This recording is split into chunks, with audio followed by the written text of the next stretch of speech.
Hello नमस्कार दोस्तों, स्वागत है आपका एचआर करंट कॉर्नर पर। आज की वीडियो हरियाणा सरकार के सभी कर्मचारियों, खास तौर पर क्लर्क और प्रमोशन का इंतजार कर रहे कर्मचारियों के लिए बहुत महत्वपूर्ण है। दोस्तों, फाइनेंस डिपार्टमेंट ने 7 जुलाई 2026 को एक नया ऑर्डर जारी किया है।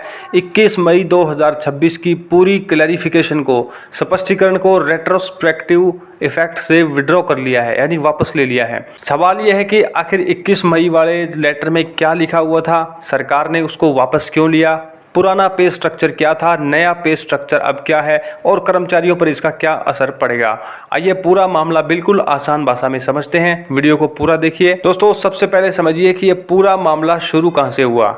8 फरवरी 2024 को हरियाणा सरकार ने क्लर्कों के लिए एक नया पे स्ट्रक्चर लागू किया था। पहले क्लर्क का पे लेवल था FPL 2, लेकिन सरकार ने इसको बदलकर FPL 3 कर दिया। यानी सिर्फ पे लेवल नहीं बदला, बल्कि इसके 3 बड़े फायदे भी साथ में दिए थे। पहला फायदा क्या था, यदि कोई क्लर्क प्रोबेशन पीरियड पूरा कर लेता है और सेट C का एग्जाम भी वो पास कर लेता है तो उसको नेक्स्ट इंक्रीमेंट दे दिया जाता है, यानी उसकी बेसिक पे एक सेल ऊपर चली जाएगी। दूसरा फायदा ये था कि जब कर्मचारी बाद में ACP लेगा तो उसकी पे फिक्सेशन ऐसे होगी जैसे ये एक्स्ट्रा इंक्रीमेंट उसको कभी मिला ही नहीं था, यानी ACP की जो कैलकुलेशन होगी वो एक अलग तरीके से होगी। तीसरा फायदा ये था कि अगर कोई क्लर्क 27 साल की अपनी रेगुलर सर्विस पूरी कर लेता तो फिर भी उसको प्रमोट ना होता तो एक एक्स्ट्रा या अतिरिक्त इंक्रीमेंट उसको दिया जाएगा, यानी प्रमोशन न मिलने की भरपाई के रूप में उसको एक्स्ट्रा लाभ मिल रहा था उस लेटर के अनुसार।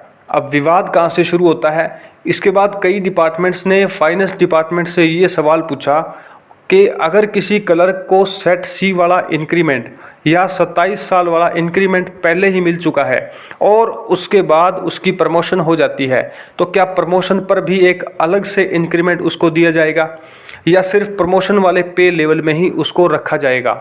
यहीं से पूरा विवाद शुरू होता है।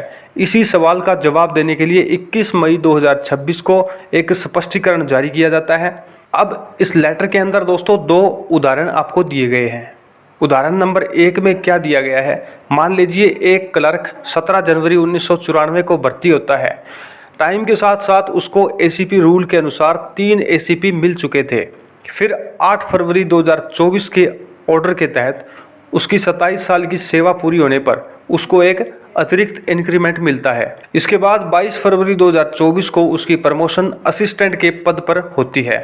अब सवाल ये उठता है कि क्या प्रमोशन पर भी अलग से उसको इंक्रीमेंट दिया जाएगा। फाइनेंस डिपार्टमेंट ने 21 मई 2026 को क्या कहा कि नहीं, क्योंकि 27 साल वाला जो इंक्रीमेंट है वो असल में उसको प्रमोशन के बदले में ही दिया गया बेनिफिट है, उसको अलग से इंक्रीमेंट नहीं मिलेगा, इसलिए प्रमोशन पर दोबारा इंक्रीमेंट नहीं मिलेगा। सिर्फ प्रमोशन वाले पे लेवल की कोरेस्पॉन्डिंग सेल में उसको रखा जाएगा, यानी डबल बेनिफिट उसको नहीं दिया जाएगा। सबसे ज्यादा कंफ्यूजन भी पैदा करता है। लेटर में लिखा है कि एक क्लर्क 16 मार्च 2024 को भर्ती हुआ, उसने प्रोबेशन पीरियड पूरा किया, सेट C का एग्जाम उसने पास किया और 8 फरवरी 2024 को जो ऑर्डर आया है उसके अनुसार उसको इंक्रीमेंट दिया गया। अब सवाल ये उठता है कि क्या प्रमोशन पर भी उसको अलग से इंक्रीमेंट मिलेगा। तो फाइनेंस डिपार्टमेंट की इस पर क्लैरिफिकेशन आई है। सरकार कहती है कि जिस कर्मचारी को पहले ही एक वर्टिकल सेल इंक्रीमेंट मिल चुका है उसे प्रमोशन पर अलग से इंक्रीमेंट नहीं मिलेगा, उसे केवल प्रमोशन वाले पे लेवल की उस सेल में ही रखा जाएगा। साथ ही लेटर में यह भी लिखा गया है कि अगर कर्मचारी को ACP मिलने से पहले ही प्रमोशन मिल जाती है तो उसे सिर्फ प्रमोशनल सेल मिलेगी,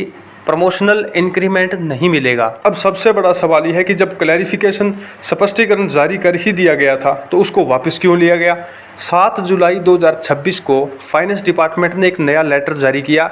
उसमें साफ लिखा गया था कि 21 मई 2026 वाली जो स्पष्टीकरण है वो 30 जून को इन्होंने जो ऑर्डर निकाला था उससे ये मेल नहीं खाता था, यानी दोनों लेटर्स के अंदर विरोधाभास था, कॉन्ट्राडिक्शन था। 21 मई 2026 वाली पूरी क्लैरिफिकेशन रेट्रोस्पेक्टिव इफेक्ट, यानी शुरू से ही वो वापस ले ली गई। इतना ही नहीं, फाइनेंस डिपार्टमेंट ने यह भी कहा कि 21 मई वाला लेटर वेबसाइट से ही हटा दिया जाए। तो दोस्तों, पूरे मामले का निष्कर्ष ये निकलता है, यानी अब 21 मई वाला जो क्लैरिफिकेशन है वो अब लागू नहीं है। आगे पे फिक्सेशन जो होगी वो 30 जून 2026 के जो ऑर्डर आए हैं उसके अनुसार लागू होगी और अलग नियमों के अनुसार होगी। अगर आपको दोस्तों ये जानकारी उपयोगी लगी है तो वीडियो को लाइक कर लीजिए, शेयर कीजिए और HR current corner YouTube channel को सब्सक्राइब करना बिल्कुल ना भूलें। धन्यवाद।